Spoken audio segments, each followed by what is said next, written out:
একজন স্ত্রী যখন তার স্বামীকে তার শ্বশুরবাড়ির কোনো মানুষ বা তার শাশুড়ি মাকে নিয়ে কিছু কথা বলে, তখনই বেশিরভাগ ক্ষেত্রেই স্বামী বলে থাকে, আমার মায়ের বলার মানে এটা ছিল না, তুমি ভুল বুঝো না।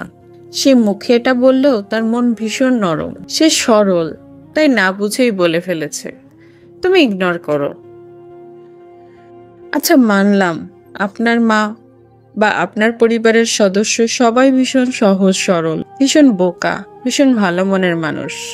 কিন্তু ধরুন আপনাকে কেউ ভীষণ মারলো, আঘাত করলো, আর তারপর বলল, আমি ভীষণ বোকা, বুঝে শুনে মারিনি আপনাকে।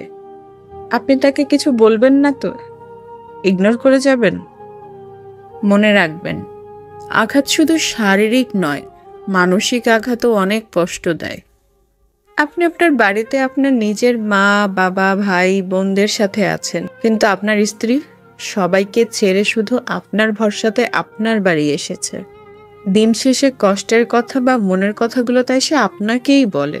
নিজের মা বাবাকে যদি বলে, তাহলেও তো সেই মেয়েকে শুনতে হয়, সব কথা বাবার বাড়িতে লাগিয়ে দেয়। আপনাকে যখন আপনার স্ত্রী কিছু বলছে, সেটা একটু শুনুন, তাকে একটু বোঝার চেষ্টা করুন। সে আপনাকে কিছু বলছে মানে এই নয় যে সে আপনাকে আপনার পরিবার থেকে দূর করতে চায়।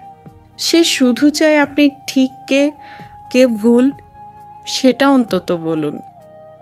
আপনার পরিবার যখন আপনার এত কাছে, তখন নিশ্চয়ই ঠিককে ঠিক আর ভুলকে ভুল বললেই তারা আপনার থেকে দূরে চলে যাবে না।